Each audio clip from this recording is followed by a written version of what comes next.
আসসালামু আলাইকুম রহমতুল্লাহি ওবরকাতুহু। সম্মানিত দর্শক, সাম্প্রতিক সময়ে রাজনীতিতে বাল শব্দটি ব্যাপক আলোচিত হচ্ছে। বিশেষ করে নেপালের প্রধানমন্ত্রীর রূপে বালেন্দ্র সাহাদেব অসাধারণ একটি বিজয় অর্জন করেছেন।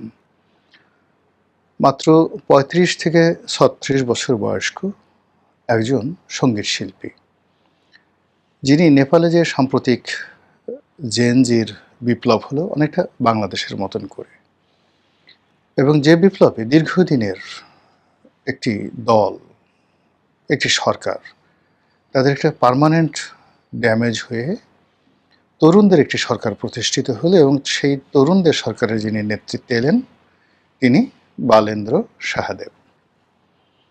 এরপর থেকেই বালেন্দ্রকে নিয়ে আমাদের দেশে কথা হচ্ছে যে বালেন্দ্র যদি পারেন তাহলে আমাদের দেশের তরুণরা কেন পারলেন না।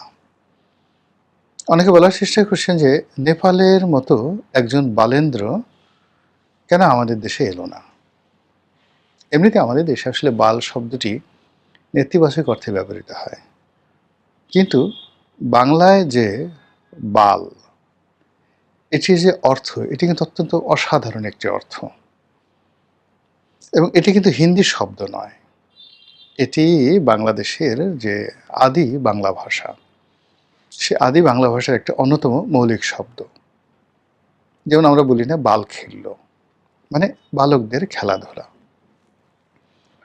তো বালক বলতে যেটি বোঝায় সেটা হলো নবীন, নতুন, উদিত সূর্য ইত্যাদি শব্দগুলো সাধারণত বালের সাথে সম্পৃক্ত। ভারতবর্ষে যে হিন্দি ভাষা আছে সেখানে বাল বলতে সাধারণত মাথার চুলকে বোঝানো হয়, লম্বি লম্বি বাল, কিয়া সুরত বাল হ্যায় ইত্যাদি সুন্দর সুন্দর কথাবার্তা। আবার আপনি যদি উর্দুতে যান, উর্দুতে বাল শব্দের অর্থ প্রিয়তমা, আজ আমারে বাল মেয়ে, আমার প্রিয়তমা আমার কাছে আসো, আজ আমারে বাল মেয়ে।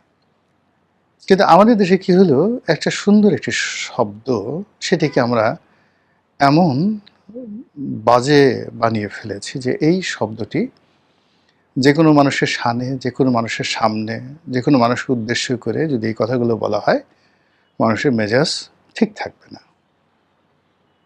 অথচ এই শব্দটির একটা ঐতিহাসিক এত সুন্দর চমৎকার বর্ণনা রয়েছে। এই যে বালেন্দ্র সাহাদেব,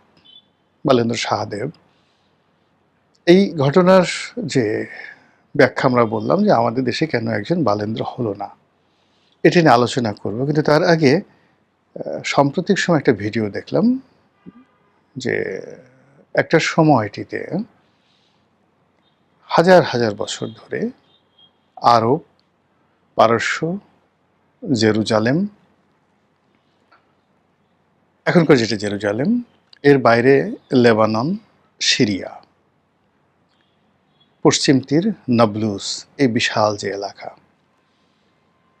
যেখানে ইহুদিরা রাজত্ব করতেন, বনি ইসরায়েলরা রাজত্ব করতেন হাজার হাজার বছর ধরে। তো বনি ইসরায়েল জাতির মধ্যে আল্লাহ রাব্বুল আলামিন শত শত নয়, লক্ষ লক্ষ নবী এবং রাসূল পাঠিয়েছেন। তো 2,24,000 পয়গম্বর বা 1,24,000 পয়গম্বরের কথা আমরা যে বলি, তার মধ্যে 4 থেকে 5 জন নবীর নাম আমরা জানি, যাদের প্রতি আসমানি কিতাব নাজিল হয়েছিল, আর বাকি সবাই আল্লাহর নবী ওই বিশেষ অঞ্চলে শুধুমাত্র বনি ইসরায়েলীদেরকে হিদায়াতের জন্য পাঠানো হয়েছিল। তো এমনি একজন উল্লেখযোগ্য নবী ছিলেন হযরত ইলিয়াস আলাইহিস সালাম। খ্রিস্টের জন্মের 843 বছর আগে, অর্থাৎ যীশু খ্রিস্টের জন্মের বা হযরত ঈসা আলাইহিস সালামের জন্মের 863 বছর বা 43 বছর আগের এই ঘটনা। এবং তখন কি হতো, ওই অঞ্চলে একজন দেবতা ছিল যাকে বলা হতো বাল দেবতা। এখন আল্লাহ রাসূলের জামানাতে যে মূর্তি পূজা হতো, 360টি মূর্তি ছিল। এই 360টি মূর্তির আবার গ্র্যান্ড মূর্তি ছিল, মানে নেতা ছিল। তাদের নাম ছিল লাত, মানাত, উজ্জা। এবং এই লাত, মানাত, উজ্জা তিনজনই ছিলেন মহিলা। তো এই যে মূর্তিগুলো, সেই মূর্তিগুলোকে আরবের যারা বেদুইন কিংবা আরবের যারা কাফের আমরা যাদেরকে বলি, তারা মনে করতো যে এরা আসলে গড না, আল্লাহ না, এরা গডের প্রতিভূ, আপনজন, কেউ ছেলে, কেউ মেয়ে, কেউ অননিকট আত্মীয়, কেউ মানে গডের খুব কাছাকাছি। এরকম আমাদের দেশে যেমন দালাল, ফড়িয়া, আত্মীয় স্বজন এরকম আছে না, চামচা ঠামচা যা কিছু আছে, ওই রকম মনে করা হতো এরা আল্লাহর চামচা, আল্লাহর আত্মীয়, আল্লাহর কন্যা, ইত্যাদি ইত্যাদি। কিন্তু আল্লাহ একজন আছে, এটা আরবের যারা বেদুইন বা কাফের তারা বিশ্বাস করত। কিন্তু আমি যে জমানার কথা বলছি, হযরত ইলিয়াস এর জমানা, ওই জমানাতে যে দেবতা, বাল দেবতা, এই বাল দেবতাকে তৎকালীন জমানার মানুষ মনে করতে এই বাল দেবতা হলো খোদা বা আল্লাহ। আচ্ছা, তো তারা বাল দেবতার বিরাট একটা মূর্তি বানিয়েছিল। তারপর সেই মূর্তির যে সম্মুখ অংশ ছিল বিরাট একটা মহিষের বা গরুর মতো তাদের চেহারা, মাথায় বিশাল শিং, এরকম একটা দেবতার মূর্তি বানিয়ে তারপরে সেখানে মন্দির তৈরি করে মানুষ এই কাজগুলো করত। তো এখানে একজন রাজা ছিলেন, এবং এই যে বাল দেবতার যে কাহিনী, এটা পবিত্র কোরআনে এসেছে। পবিত্র কোরআনে এসেছে, বাইবেলে আছে, ওল্ড টেস্টামেন্টে আছে, নিউ টেস্টামেন্টে আছে, এবং ওই অঞ্চলের যে আঞ্চলিক যত কাহিনী আছে সেখানে এই বাল দেবতার কাহিনী বলা আছে। ইতিহাসে মূর্তি পূজা, যে সকল মূর্তি পূজা হতো এবং যত দেবতা বা দেবীর ঘটনা ঘটেছে, এই বাল দেবতাকে নিয়ে যে অলৌকিক ঘটনা ঘটেছে, যেখানে সরাসরি আল্লাহ রাব্বুল আলামিন একজন নবীকে পাঠিয়েছেন, তারপর একজন রাজার সঙ্গে সেই নবীর বাতচিত হয়েছে একটা মূর্তি নিয়ে, এবং একটা জাতিকে ৩.৫ বছর কন্টিনিউয়াসলি বৃষ্টিহীন করে রাখা হয়েছে। তো এই যে বাল দেবতার কাহিনী, সেই বাল দেবতার কাহিনী একটু বলবো, এবং তার সঙ্গে আমাদের আজকের রাজনীতির কি সম্পর্ক এবং বালেন্দ্র সাহাদেবের কি সম্পর্ক, এটি নিয়ে সংক্ষেপে আলোচনা করে আজকের এই ভিডিওর যে কন্টেন্ট এটি শেষ করব। ঘটনা যেহেতু ঐতিহাসিক, আপনাদের ভালো লাগবে, জানা থাকা উচিত। এবং আমি শুধু কাহিনী বলবো না, কাহিনীর সঙ্গে সঙ্গে এর সাথে যে সম্পৃক্ত সে বিষয়গুলো বলবো। রাজা ছিলেন আহাব, বনী ইসরায়েলদের রাজা ছিলেন আহাব। রাজা এমনি আসলে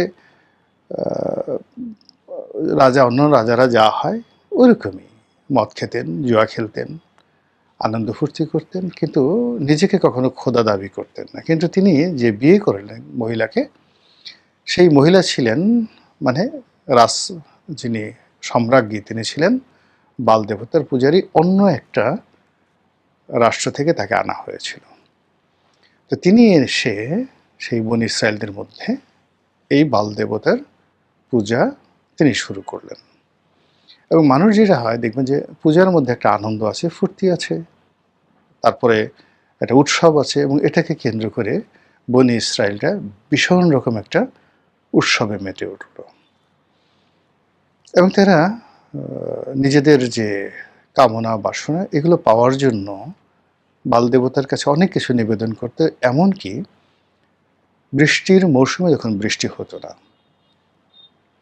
তখন তারা তাদের সবচেয়ে প্রিয়, কারো যদি কন্যা হতো, কারো যদি পুত্র হতো, তাদেরকে সেই বাল দেবতার বেদিতে পায়ের কাছে জবাই করা হতো, এবং বলা হতো যে এই রক্ত, মানে কুরবানির রক্ত না পাওয়া পর্যন্ত বাল দেবতা আকাশ থেকে বৃষ্টি দেবে না।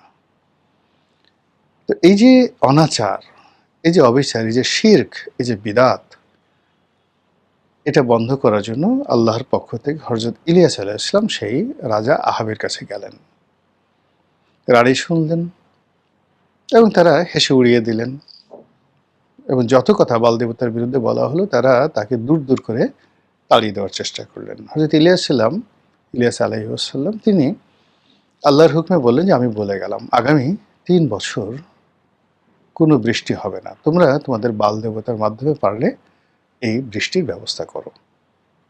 এবং ঠিকই বৃষ্টি হলো না। সবাই মানে রাজ্যের হাহাকার, আপনি বুঝতে পারেন যে ৩টি বছর যদি খরা হয়, ফসল না থাকে একটা রাজ্যে বা একটা রাষ্ট্রে কি পরিমাণ দুর্ভিক্ষ হতে পারে, এবং সেই দুর্ভিক্ষ চলতে থাকলো। কিন্তু মানুষের যে বিশ্বাস, বাল দেবতার প্রতি বিশ্বাস, সেই বিশ্বাস কমলো না। পরবর্তীতে সবাই যখন বিশ্বাস করা শুরু করলো যে না, এখন হযরত ইলিয়াস আলাইহিস সালামের কাছে যেতে হবে এবং তাকে লাগবে। এদিকে হযরত ইলিয়াস আলাইহিস সালাম তিনি এই কথা বলে, তিনি জানেন যে তিনি রাজার প্রতিহিংসার শিকার হতে পারেন, তাকে মেরে ফেলা হতে পারে। তিনি আত্মগোপনে চলে গেলেন। রাজা যখন আবার তার সঙ্গে কথা বলতে চাইলেন, তিনি সেখান থেকে আবার আসলেন এবং সরাসরি বাল দেবতার সঙ্গে বা বাল দেবতার যারা পূজারী তাদের সঙ্গে তিনি একটা বাহাসে গেলেন যে ঠিক আছে, একটি পশু কুরবানি করে যারা বাল দেবতার অনুসারী তারা রাখবে, আর একটা পশু কুরবানি করে আমি রাখব। আকাশ থেকে বজ্রপাত এসে যার কুরবানিটিকে পুড়িয়ে দেবে সে সঠিক পথে থাকবে। এবং এই ঘটনা যখন ঘটানো হলো, দেখা গেল যে এক দিন এক রাত প্রচণ্ড চেষ্টা করেও, কান্নাকাটি করেও বাল দেবতার যারা লোকজন রয়েছেন তারা কোনো অবস্থাতে আকাশ থেকে বজ্রপাতের ব্যবস্থা করতে পারলেন না। অন্যদিকে হযরত ইলিয়াস আলাইহিস সালাম তার যে কুরবানি এটা কবুল হয়ে গেল এবং আকাশ থেকে বজ্রপাত হয়ে গেল। যাই হোক, পরবর্তীতে আল্লাহ রাব্বুল আলামিন সেই জাতিকে দিশা দিলেন, বৃষ্টি হলো এবং বাল দেবতার যে প্রভুত্ব, তাকে নিয়ে যে শিরক, তাকে নিয়ে যে বিরাট চলছিল সেটা বন্ধ হয়ে গেল। তো এই যে বাল দেবতা, এই বাল দেবতার সঙ্গে আমাদের রাজনীতির কি সম্পর্ক? আমাদের রাজনীতির জীবনে প্রায় অনেক কিছু অলৌকিক ঘটনা ঘটে। যেমন ধরুন শেখ হাসিনার পতন, এটি একটি অলৌকিক ঘটনা। আমরা কেউ তাকে আমাদের শক্তিমত্তা দিয়ে, একক শক্তিমত্তা দিয়ে, পলিসি দিয়ে আমরা তাকে পরাজিত করতে পারিনি, কিন্তু তিনি পরাজিত হয়েছেন। আর পরাজিত হওয়ার পর আমরা এক একজনে বাল দেবতা হয়ে গেছি। আমি করেছি, আমি করেছি, আমি মাস্টার মাইন্ড, অমুক করেছে, তমুক করেছে, ইত্যাদি ইত্যাদি নানা রকম কথা। এগুলো আল্লাহ রাব্বুল আলামিন ভীষণ রকম রাগ হন, গুস্সা হয় আল্লাহর, যে কাজ করে দিলাম আমি, আর তোরা আমার প্রশংসা না করে সেজদায় পড়ে থাকবি যে আল্লাহ, আমরা যেখানে ব্যর্থ হয়েছি তুমি সেখানে সফল হয়েছ, আমাদেরকে হিদায়াত দান করো, আমরা যেন অতীতের শরীর শাসকদের মতো না হই, আর আমাদের প্রতি রহমত এবং বরকত নাজিল করো, যেন তোমার দেয়া নিয়ামত আমরা চালাতে পারি। তো ডক্টর মোহাম্মদ ইউনূসের জমানাতে কেউ এই কথা বলেননি। সবাই ছোট বাল, বড় বাল, মাঝারি বাল, এরকম গোপাল হওয়ার চেষ্টা করেছেন। ফলে আল্লাহ রাব্বুল আলামিন তাদের বরকত উঠিয়ে নিয়ে গেছেন এবং 18 মাসের মাথায় তারা লাঞ্ছিত, অপমানিত, নিগৃহীত হয়ে ক্ষমতা থেকে চলে গেছেন। এখন তাদের এই ক্ষমতাহীন জীবন রীতিমতো দুর্বিষহ হয়ে পড়েছে। দ্বিতীয় দফাতে আরেকটি গ্রুপ ক্ষমতায় এসেছে। একটি গ্রুপ ক্ষমতার সরাসরি সরকারি পক্ষ, আরেকটি গ্রুপ বিরোধী দল। কিন্তু সেই শুকরিয়া নেই। ওয়াম্মা বিনিয়ামতি রাব্বিকা ফাহাদ্দিস, সেই শুকরিয়া নেই।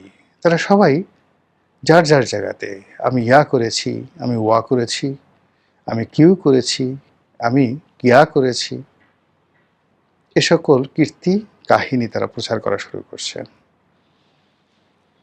এবং নিজেদেরকে অনেকটা সেই বাল দেবতার মতো অপ্রতিরোধ দণ্ড এবং মুন্ডের অধিকর্তা রূপে তারা এখন আবির্ভূত হওয়ার চেষ্টা করছেন। আল্লাহ তাদেরকে হেদায়েত দান করুন। এটা কেউ পারে না। যারা চেষ্টা করে তাদের পতন হয়, অপমান হয়, কষ্ট হয়, জাতি দুর্ভোগ দুর্দশায় পড়ে, জাতির উপর বন্যা, খরা, প্রাকৃতিক দুর্যোগ নেমে আসে এবং এমন সব বিপদ আপদ এই বালদেবদের কারণে জাতির জীবনে আসে যেগুলো জনগণ সাধারণত ডিজার্ভ করে না। রাজার দোষে রাজ্য নষ্ট, প্রজা কষ্ট পায়।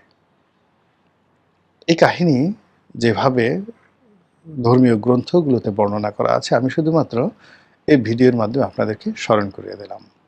দ্বিতীয় যে বিষয়টি আছে সেটা হলো, আমাদের এই এশিয়াতে বালেন্দ্র যে শব্দটি, এটি হলো যে সূর্যর থেকে আলোকপ্রাপ্ত, ইন্দ্র সূর্য থেকে আলোকপ্রাপ্ত একজন সম্রাট, একজন রাজা, একজন মাস্টার, একজন শিক্ষক, তাকেই আমরা বলি বালেন্দ্র।